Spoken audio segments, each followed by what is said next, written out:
In a disastrous interview for Marjorie Taylor Greene, Piers Morgan confronted her over the now infamous Jewish space lasers Facebook post, and Marjorie immediately lost her marbles.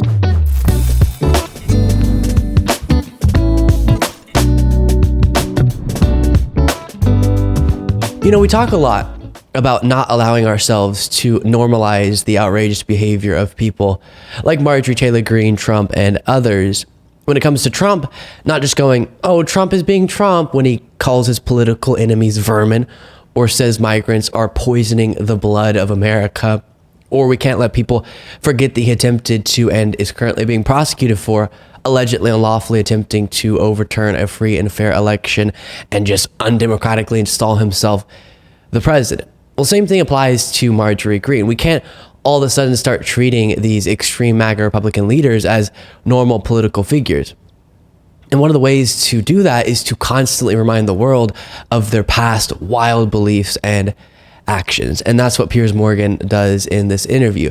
Because Marjorie Greene tries to wave away all of her past conspiracy theories with, oh, that's just a character the media created.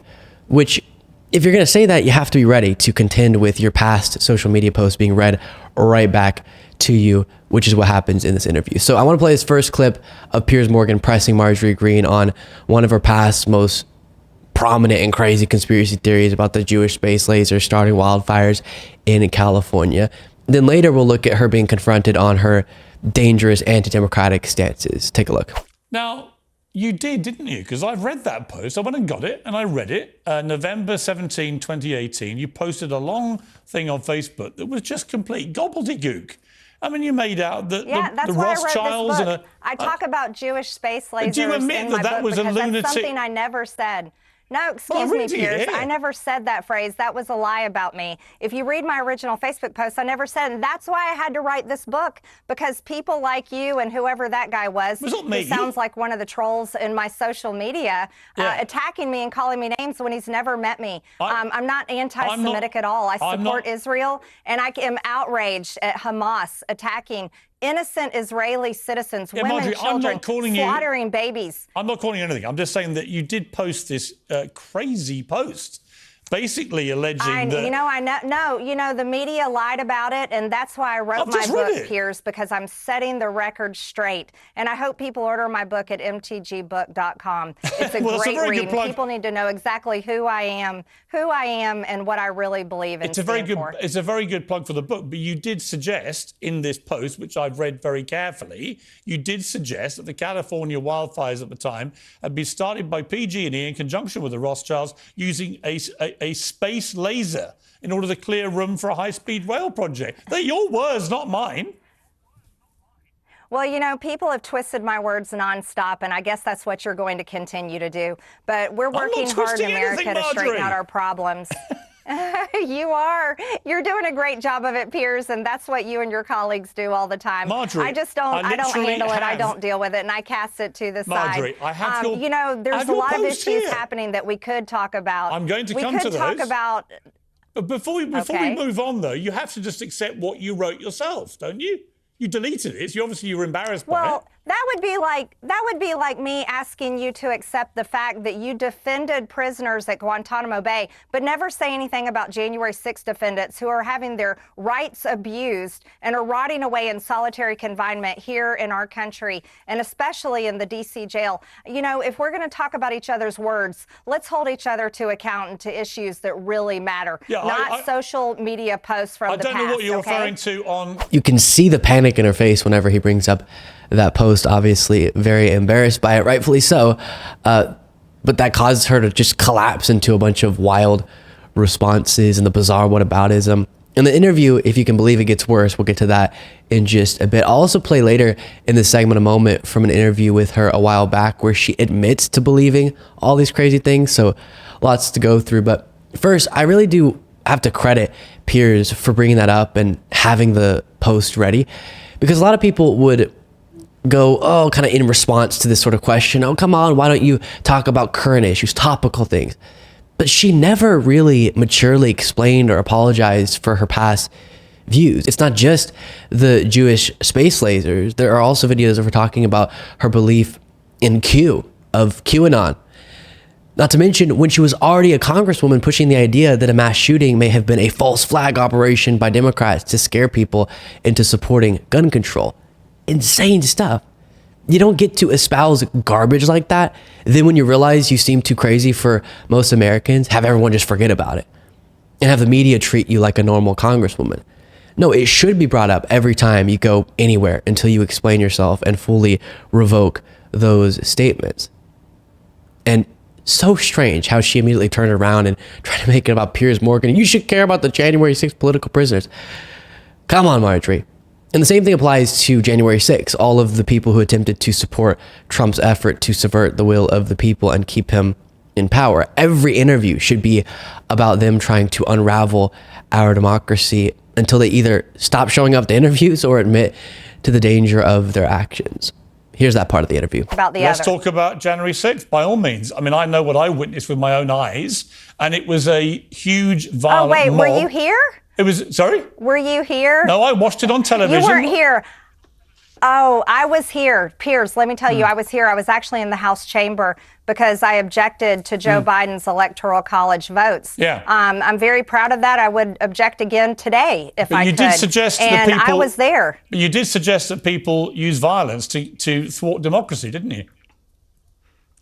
Well, you mean like in 1776 when we beat your country? Is that what you're talking about? If you want to reference... No, I didn't talk about violence on January 6th. If you want to reference 1776...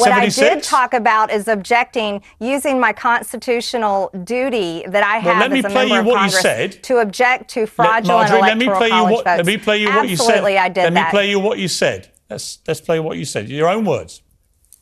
This is an important time in our history. We can't allow this just to be gone, just to let it go. You can't allow it to just transfer power peacefully like Joe Biden wants and allow him to become our president because he did not win this election. It's being stolen and the evidence is there. So there can be no peaceful transfer of power. So what's the opposite of peace? That's why we objected, Piers. That's why we objected. And that's why, Marjorie, a gigantic privilege mob that I have as a member of Congress. Okay, but let me make my point. There was a law firm that tried to take me off the ballot, and they were laughed out of the courtroom in Georgia. Let me make my point. And you were giving their talking points. I can't tell you how much people in Georgia would think this is ridiculous. Let me give you my talking point, which is that a huge mob of people, many of whom were violent, crashed into the Capitol to try and thwart democracy. Wait, do you mean like... Because people like you, Marjorie... People like you said two things. You mean like the pro-Hamas rioters? No. I'm talking about January 6th. That came in and occupied our Capitol? Marjorie. Even if, for some reason, somehow, for a reason I just can't possibly comprehend, you're sympathetic to Marjorie Greene's viewpoints, you gotta admit, she seems sort of deranged in that interview. She isn't even listening to Piers Morgan, just trying to make enough noise to distract the audience from Piers's solid points. By the way, I forgot about that clip of Marjorie that Piers Morgan played, where clear as day, she says, you can't allow the peaceful transfer of power, talking to her followers. Then guess what? They try to prevent the peaceful transfer of power just like she asked them to.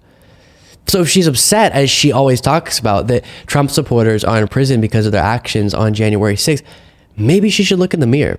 They wouldn't be there if Trump and people like her weren't perpetuating lies about the election and calling on people to not allow the peaceful transfer of power. And I know Piers Morgan and I disagree on a lot of things, but man, he's good at conducting interviews like this. Because again, a lot of interviewers would feel kind of weird and guilty not talking about whatever the issue of the day is and going back to these past things. And so you see outlets with people like Marjorie Greene avoid those sorts of confrontations. Then audiences end up seeing her as a more normal political figure. But why talk about any other policy issue when you're sitting with someone who is willing to throw out our entire democratic process in service of the dear leader, Donald Trump? If she got her way, Trump would still be president today, despite the will of the people, which is not how democracy works. So staying focused on that is very warranted and good for Piers for doing it. Now, on her past conspiracy theories, here's Marjorie Greene a while back on Fox News saying, yeah, I got sucked into some things on the internet. Yeah. Well, just to deal with one bit of history, the Democrats stripped you of your committee assignments after you were elected. That was raw politics. Mm-hmm. But in fairness, didn't you also say around that period that you had been a follower of QAnon conspiracy theories and you had rethought this and you were no longer influenced by the group? Well, like a lot of people today, I had easily gotten sucked into some things I'd seen on the internet, but that was dealt with quickly early on. I never campaigned on those things.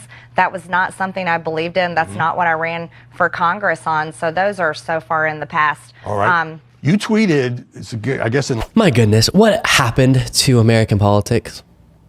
By the way, those fun little things that she got sucked into on the internet were ideas about a Satan-worshipping Democratic pedo ring that drinks the blood of children.